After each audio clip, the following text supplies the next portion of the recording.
Hey, this is me building a $2 million a year business in public. Last month I made 170 grand. And the way these videos work is I start with some Q&A and then I do growth stats and I round it out with some live strategy. Q&A means if you have any questions that you want me to answer, just leave them as a comment on any one of my daily update videos and I'll eventually get to it. This is my main channel, 70.4K subs as of yesterday. This is my daily updates channel. I usually just start here, scroll all the way down to the bottom to get the oldest comment, and then I answer them starting from the bottom up. So it looks like we are now 4 days out. Hey, Nick, I just built my first system through Saraev5423 says, a cold email outreach system, which is everything from getting the lead to writing the email. Now I'll use that system myself to get clients, LOL. However, my question is if everyone in your community and channel reaches out to thousands of businesses, then won't we all end up emailing the same leads and sounding the same? How do I stand out? Really appreciate the value. Will join your community after my first client, although I'm an N8N guy, LOL. That's all right. We take N8N, make.com, Zapier, Heathens, and any other platform. I feel like I answered this the other day, not entirely sure, but yeah, just to reiterate here, it doesn't really matter how many people are doing this if the size of the audience is very big. So the way that I see this is basically this is like the growth of people that are interested in AI and automation, like, as a niche. And then this is the growth of people that like need AI and automation services. And so it doesn't really matter what the growth is of people that are trying to capitalize on this business model if the growth of, market demand for this is basically always a little bit bigger. I wouldn't worry too much about that. Also keep in mind, man, there are so many different things you can do, so many different variables, so many different approaches. You're not just an AI automation agency. You're a specific, type of AI automation agency in a specific place dealing with a specific sub-niche of people. There's just so many variables here that make you one of a 10,000 or 100,000. So I wouldn't sweat too much about all that. But yeah, thanks for the question. And if you want more context, I think see yesterday's or the days before video. Abdullah Cage 6310 says, thanks for the content, you handsome stud. Oof, man, we are going straight to my heart today. What are your thoughts on building systems for creators, influencers, or community owners, specifically the 5 systems below? I love Abdullah because he just comes with me. He comes to me with knowledge, Content creation systems. I think this can generally be good. It's very important that if you want to sell this and you want it to make money or deliver some sort of ROI for the content creator, you need to make sure it's in their voice. Typically speaking, people can spot AI-generated content a mile away just because how fluffy it is. So in my case, it's usually cutting down on that, writing in a very Spartan tone of voice, and yeah, just being supposed like writing as if it were an authentic piece. CRMs for community owners that capture leads from DMs and emails, keeps track of community signups. Yep, I think this has a lot of value. No issue there. Automated DM reply services that automatically answer customer questions like ChatGPT, but custom built for shorter Instagram DMs. I think this is doable. I mean, I don't use any of these automated things when I manage my own community because I think it's extraordinarily important that I retain authenticity, because I think authenticity is at a premium. And I think in the future, a lot of people are going to be looking at the work that I'm doing today and being like, holy crap, that guy actually documented everything. He's not even kidding. But I think that there are a lot of business models in which this would make sense. And there are a lot of creators that care less about the authenticity versus sheer profit numbers that they could hit. So this sort of stuff would be good. I don't really know exactly what this would look like. Analytics are important, but most of the platforms that I'm on right now, they, let's check that. Most of the platforms that I'm on and stuff like that, they just include that built in. So to me anyway, as a content creator, influencer, and community owner, I don't really see much value. And then this is really the big one. I actually just recorded a video on this yesterday, where you take long form content like a podcast and then you just immediately chop that up. Well, not chop that up, but you take that and then produce like 10 or 15 Instagram, LinkedIn, Facebook posts and stuff like that. So yeah, all these are more than $1,000 each valuable. I don't really think wealthier companies with higher pain points and money to spend than an individual creator. I don't really know. I mean, like creators can make a ton more money than these businesses, to be honest. Dude, I make way more money as, now I have a team with me, but like up until quite recently, I made way more money than like 90% of consulting business, 90% of recruitment agencies, like 10, 15 people. It's just me. This is a very high leverage business model, right? And so if people operate them like me, which they don't necessarily, yeah, content creators are great. Should we all be worried? Nick, hey, what's going on, Michael? Michael's in Maker School. Let me copy this puppy, paste it in. I'm not going to watch the whole thing. Jesus, that was loud. Sorry about that. Should we be worried? No, I get stuff like this all the time. Basically every day somebody's like, hey, this new tool came out. Should we be worried? Is it going to take our jobs? Listen, all jobs are going to be taken eventually. Let's just cut to the chase here. No bullshit. I mean, these models they think 1,000 times faster than us. Right now, they do so at like lower quality than most people, but they think 1,000 times faster than us. They are copy and pasteable from GPU to GPU, storage unit to storage unit. They're going to hit recursive self-improvement soon. Like, like all jobs are on the chopping block, okay? Our industry is probably as safe as an industry could possibly be, but that doesn't necessarily mean that it's safe. And by the way, when all jobs get automated, it's not like what do you think is going to happen to everybody else? Like, we're going to need a fundamentally new economic model, I think, in order to proceed. So should we all be worried? No, not really. There's no point to be worried about stuff like this because models are eventually going to get to the point where they're just better at us at everything, to be honest. Hate to break it to anybody. But when that happens, it'll happen to integrative, entrepreneurial business models last because we require, first of all, we have a ton of agency, and second of all, there's so many different like fields that we need to integrate in order to get something done realistically. You basically manage an entire company as a founder. So you need to wear like an engineering hat, you need to wear like a sales hat, to wear like a marketing hat, you need to wear these like 50 other hats. So no, don't be worried about the drop of this X new technology or Y new technology. If you are specifically like a B2B SaaS salesperson, it's like, yeah, that niche is probably going to be saturated with these sorts of models. So you're going to need to find a way to stand out if you want to continue doing it. But yeah, man, I think we all at least have a good 3 to 5 years left with this exact business model before it starts being a little crazy. And then more importantly, like think about what tools like this do for the growth of our business. When people see stuff like this marketed, okay, like when ChatGPT came out, demand for AI automation went through the roof. When AI agents and NA then came out and people started talking about them, demand for us went through the roof.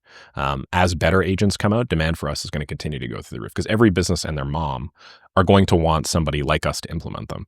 So like, sure, if we look at like, 5 years from now, there'll probably be some sort of drop in demand for our services since a lot of people are going to be able to build these out with one-click SaaS tools. But until then, man, like we're like over here, and we're probably going to spike even more before things finally start going down. So no, this is a great opportunity, and I think it's going to continue to be a great opportunity at least for a few years. Okay, always Ahmed says, I know you chose the robot side in the uprising. I'm willing to forgive you. Do you think you could help me structure a Loom video? I'm trying to find my first paid customer. Yeah, for sure, man. I'll help you structure a Loom video. Always Ahmed is referring specifically to like a cold Loom video, basically, that he's sending. So cold Loom structure, where he solves some problem basically, and then he uses that to pitch people. Pretty easy. First 30 seconds, maybe like first 30 seconds. Make it abundantly clear that this is personalized. What does that mean? It means go on the person's social media page. Okay, so literally go on, if you're pitching me, go on my LinkedIn and be like, yo, Nick, what's going on? I've been following your stuff for a really long time. A little bit of glazing goes a long way, but just make sure that it's like intelligent glazing, For anybody that doesn't know, that's just the Gen Z Zoomer term for brown nosing. The angle that really works right now is just wanted to show you and then insert a massive amount of value here. So listen, I know this is totally out of left field. You have no idea who I am, but I've been following you for a really long time. And I just wanted to show you something you could do in like 30 seconds that will drive you $10,000 or more. I'm going to give it all to you at the very end of this video. You have access. You can just skip through to that, copy and paste it if you want. But I'm just going to show you how to do it because I know that giving value up front is the way you get ahead in this industry. So that's what you do. Second, next X minutes, just give tons of value. So actually solve the problem, right? Solve some problem for the customer. Show you solving that problem. So, last month I worked with a really similar creator. His situation was just like yours in that he's producing a ton of content. He's, blasting it out on all these different social media platforms. His metrics are rising and stuff, but he's leaving a lot of money on the table because he doesn't have some sort of unified brand presence or brand color or maybe it's a designer trying to reach out to me. Some sort of like unified brand style guide. I know you're all about being direct and high ROI activities, but I just wanted to like literally give you a color palette and then show you a bunch of stuff I designed for you. And then you can just copy and paste it, use it for your cover photos, LinkedIn, this, that, okay? We're pretending I'm a designer right now. So give a ton of value. Then 3, have some sort of asset plus next step is usually the best way to do it. So you'll give like, like a Google Doc, or you'll give, some sort of like PDF or file. These all need to be customized, right? And then the next step would be something like, hey, as I mentioned, feel free to take all this stuff, do whatever you want with it. I do this stuff professionally, so if you wanted me to slot in and then just implement it all for you across the board, I can do all that too. And if you have any minor changes you want me to make, then just feel free to reply to this email and I'll happily get back to you. If you reply to people that make money with this sort of outreach, people will actually be like, hey, how can I pay you? They're not going to be like, well, how much does these services cost? It's literally going to be like, all right, dude, that sounds awesome. You give me so much free value. You saved a ton of my time and made me a little bit of money. And now my brand looks really cool. How do I pay you? So I've had basically everybody that I work with on my team right now has done some form of outreach like this. Hyper-personalized, hyper-customized. They reached out to me with something like, hey, I want to help you do this. Here's how you could do it better. I'm really good at this, but just take it for free. And if you really like it, then do whatever you want with it. You don't even have to pay me. And then I just felt so overwhelmed with all the value that they gave me that I was like, dude, like I'm going to find a way to like send you money somehow. I've talked with a lot of other like high-level content creators and then people that are running like successful businesses. When they get this sort of outreach, it really cuts through the noise. Obviously, what's the downside? Well, the downside is it takes a freaking long time to do well, and you obviously need to know your stuff. But I'm assuming that you are good at what you do. If you're good at what you do, this is how you do it. OneBox6947 says, good morning, Nick. Once again, thank you for being the AAA GOAT on YouTube. What systems do you think can be built for businesses in the manufacturing industry? Thanks in advance. I'll leave you with one that I used and actually made work. It's just it's like, manufacturers to distributors to retailers to, I don't know, stores, basically, to influencers.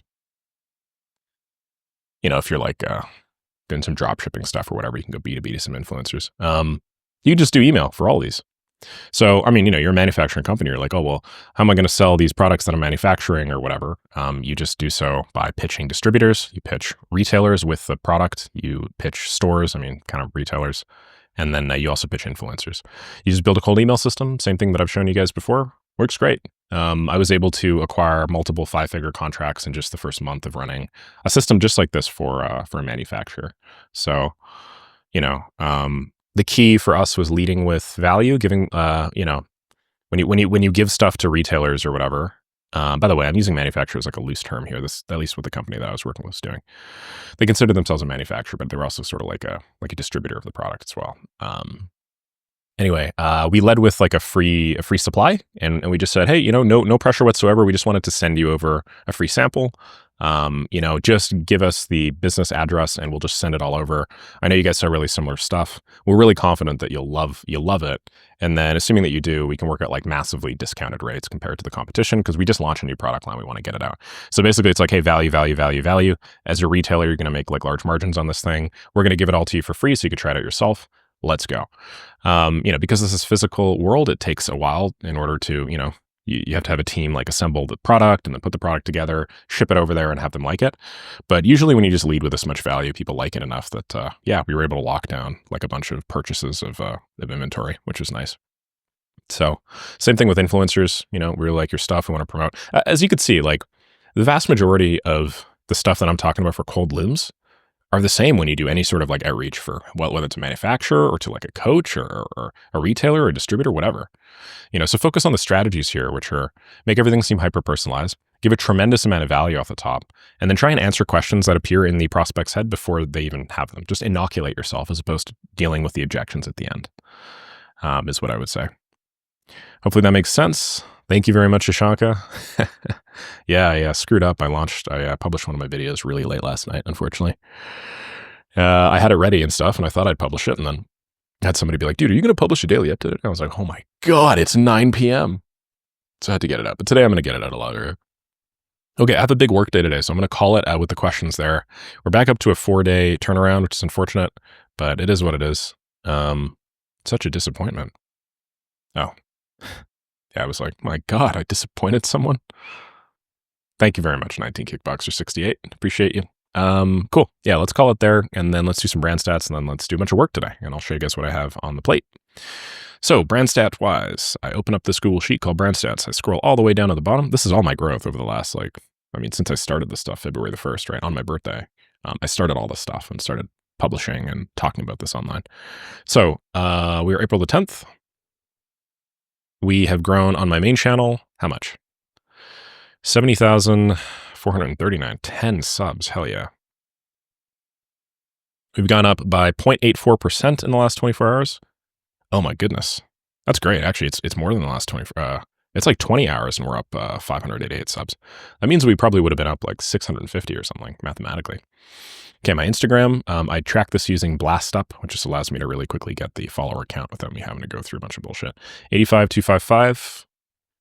That's gone up 1913. Same thing, probably by like 2,300 in the last 24 hours. My daily updates channel, this is the one you guys are watching right now, has gone up to 2835. So it's a 1.91% growth. Man, we had a big spike yesterday. We had a big spike on that day. I'm really glad that I started these percentage metrics a few days ago. Like that's really sick to be able to see, huh? I don't know. It's just nice. Maybe I should log the percentage growth. Anyway, as you can see, I'm not even like my graph doesn't even include this anymore all the way down. So let me fix this. We're going to go down to 70. Let me go back to this chart, edit it. Oh, it says that it should be going down to 70. 85,000. Yeah, this Instagram chart just, oh, hold on a second. I probably capped it out. Uno segundo, por favor. Uno segundo. Yeah, okay. There we go. This one will not have a maximum either. It's cool. So the IG is very close to 100K. We should be hitting this in, I think it was like a week and a half, 2 weeks. So that's going to be fun. And then the, you could see actually there's like this big increase in the slope of this graph when I started posting consistently again. So shout out to my team for assisting me with that. Before it was almost extraordinarily linear and there was like no growth, but now the slope of the line has fundamentally changed. It's like 2 or 3 times as fast. You can see that reflected in the growth metrics here. Consistently like 0.43, 0.39, and now we're back up to like 1.15, 1.1%, 7.6 and stuff like that. You can actually model this exponentially, right? Like if my brand were to continue growing at a rate of 1%, okay? That's 1.01. And then if I were to do that every day for the next year, I'd be 37 times bigger than I am today. So, I mean, how big am I today? 70,000. So I'd be 2,644,840. That's the exponential growth in all this stuff. Somebody could look like they're 50,000 today, and then in a year be like 2.5 million. And you're like, what the hell happened? But that's actually what I rely on. So just wanted to give you guys some insights there. Let's see the work that I'm actually going to be doing. So what am I going to be doing? Oh yeah, let me show you guys this calendar that I put together. A few days ago, if you guys are unfamiliar with this, churn reduction is the big piece of work that I'm doing nowadays because one of my communities blew the hell up the other day, Maker School, and now it's at almost 1,800 members. So it's like the biggest by number and then the highest revenue paid automation community currently on the internet. I think I'm like number 6 on School. And if you take into account both of my communities, I think I'm like number 3. Like I think I'm the 3rd biggest in aggregate producer of revenue on School, which is wild, especially because I didn't know anything about communities up until pretty recently, about a year ago. Okay, so the reason I'm covering all this stuff is because one of the major parts of my churn reduction strategy was I needed to make a content calendar. And for whatever reason, I just didn't have a content calendar for my community. So what I'm doing now is I'm dropping content, community exclusives in both Make Money with Make and Maker School. Maker School community exclusives are going to be focused more on the low leverage stuff. Sorry, not low leverage, but like beginner stuff. So, I mean, it will be a little bit lower leverage, but it'll be more foundational concepts, like how to go do certain types of outreach, how to structure certain types of pitches. It'll be like how to, stay focused with your day-to-day and stuff like that. And then Make Money with Make.com, because it's a higher leverage community and, we're focused on taking a business that works and making it work even better. Going to be focused more on like the scaling. It's going to be focused on like pitching people at very high levels, how to write these super big, fantastic proposals and stuff like that. And the way that these community exclusives are going to be, they're essentially going to be like 20 to 30 minute videos, Loom videos, like my daily updates channel here, just with a Loom, except they're going to be super in depth and just be me solving one particular problem and showing people how I would, and then giving people some sort of asset after it. And the way that I set this up is Maker School, just given the fact that it's like 4 or 5 times bigger now than Make Money with Make. I'm publishing these every 3 days. There'll be a community exclusive or what's called a refresh. And then Make Money with Make.com, I've decided to publish once every 5 days. So this one is on the 10th, for instance, that's today. This one's on the 15th. That one's on the 20th. That one's on the 25th. That one's on the 30th.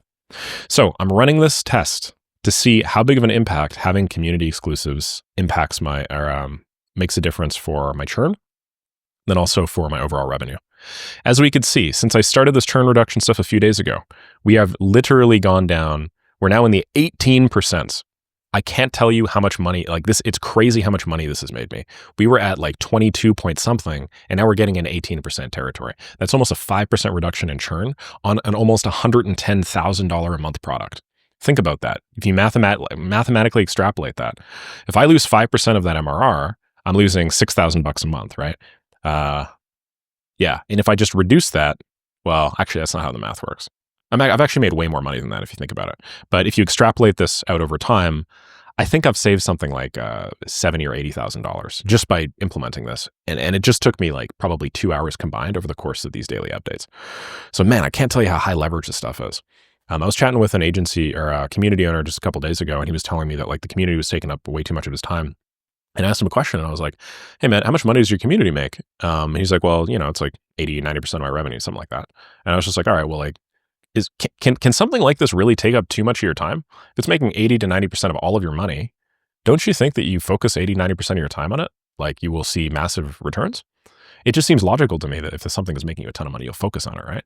So that was actually a great piece of self-reflection for me, because I was starting to like internally moan and complain and be like, community's taking me a really long time. It's like, well, dude, like what the hell else are you going to do? Sure, you could spend all of the time I could spend all the time I'm spending right now on my community, on my agency, but this is so much more scalable, and it makes me so much more money per unit time. I'd be silly not to go all in. Like, why would you get, you have two clients. One pays you $500 an hour. The other pays you $2,000 an hour. Which one do you think you should spend an hour focusing on? Probably the $2,000 an hour one, right? Like it's not rocket science. So that's what I'm doing all day from now on. Not all day, but for most of my day.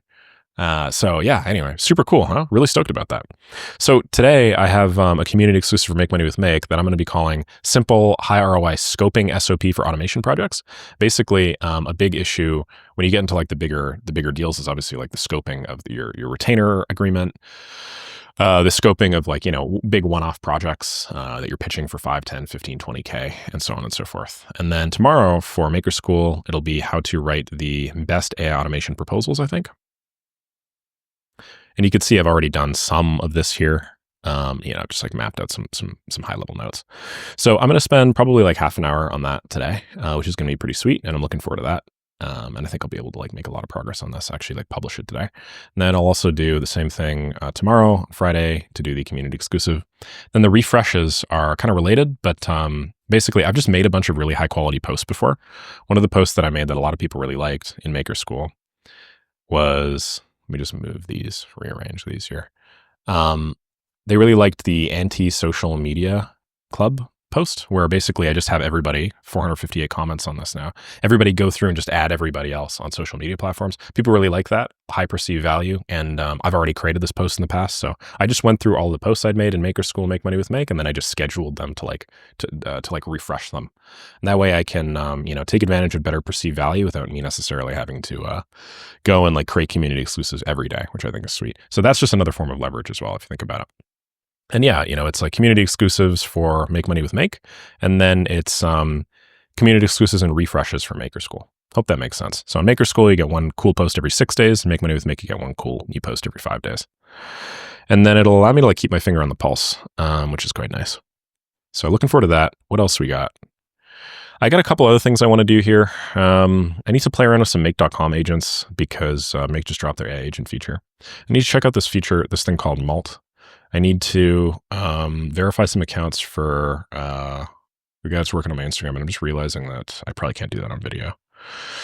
I need to record Loom for somebody in Make Money with Make. I have a Make Money with Make post that I need to make with the free email verification service. Then I need to go down the list and add everyone in the anti-social media club. Then I need to re-record day 8 video with Apollo, Apify, and Lead Magic Flows. One of my Maker School videos, I don't actually show the copy. I don't actually show the step-by-step process of how to get up and running with something, because I've since changed the ideal and cheapest lead scraping method. So I actually need to re-record a video. I want to write some post copy for sales workshops. We have these awesome sales workshops in Maker School right now. They're incredible, but people just, I don't know if they just don't know about them or something, but like the guy that's running them is incredible, really cool guy. And I want to get him some more visibility. So I'm actually going to be like making the posts to promo it. because I think that's really been the low-hanging fruit so far. I'm going to add a how to network module in makemoneywithmake.com, just because I think there's a lot of value, consolidated, like crystallized value in the network and the community itself. So I think that's really important. Then I'm going to add a qualification system to my audit flow. I have a lot of people that are reaching out to me now to be like, hey, Nick, can you work on a project for me? But we also have just as many, if not more people that are just trying to test my flow to be like, I wonder what this Nick guy's doing. So there's a couple very easy ways to see whether or not an inquiry is legitimate. You could test an email. You could also literally just pass all the information through ChatGPT and be like, yo, is this spam? And most of the time it'll just say, yeah, it's spam, or no, it's not spam. So I'm going to do that. And then, I've decided I'm not going to re-record the entire thing just yet, but I am considering re-recording the pre-program, which I think is nice. So that'd be cool. Then I got a couple of other things that I've honestly just like consistently pushed back. But today I don't have calls. Like I normally have a bunch of calls during the day, which is kind of frustrating and it gets in the way of me doing deep work. I'm literally going to do all of these plus record 2 YouTube videos. So if you think about it, I'm going to be recording 3 videos in total.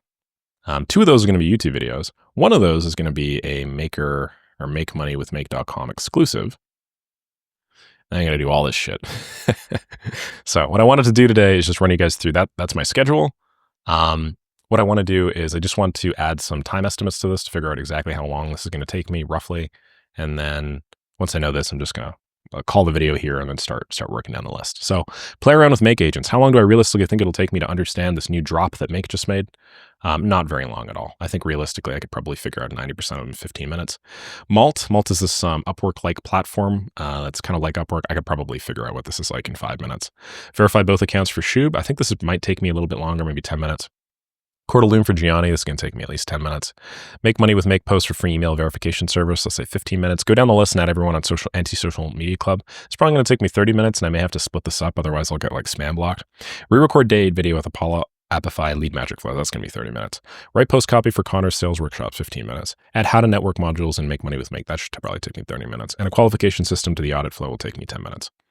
Then let's just actually do this. Re-record pre-program for Maker School. And it's actually CH. This is going to take me probably like 2 hours, but that's okay. I'll do all this stuff. Okay, so if we add it up, how much time are we looking at realistically? Oh, and then this one here, add job opportunities to Maker School benefits. Let's do that as well. If we add all this up, and then if I sort based off lowest time task to highest time task, what are we looking at here? This is half an hour. That's 1 more hour, so 1.5. That's 3.5, 5.5, and then 5 hours and 35 minutes. So I think if I do that in 5 hours, 35 minutes, it's 9:10 right now.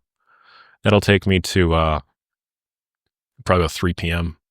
I'll grab some lunch, maybe go for a run, come back. Well, maybe I should record my YouTube videos first. Those are way higher leverage.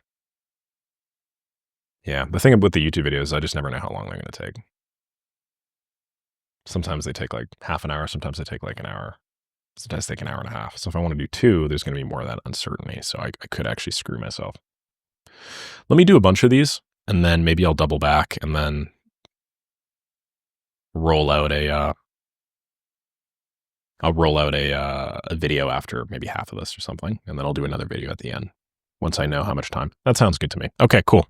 Hopefully you guys appreciated seeing how I work through a bunch of tasks. I know you guys were asking me questions about productivity and stuff like that, so just wanted to show you guys how I do things. Typically, if I have a bunch of these random one-off tasks to do, and I haven't done any, and I have been kind of procrastinating on a few of these, I will just go top to bottom, list them all, then I will I'll estimate the amount of time they take, and then I'll prioritize, starting with the ones that actually take the least amount of time.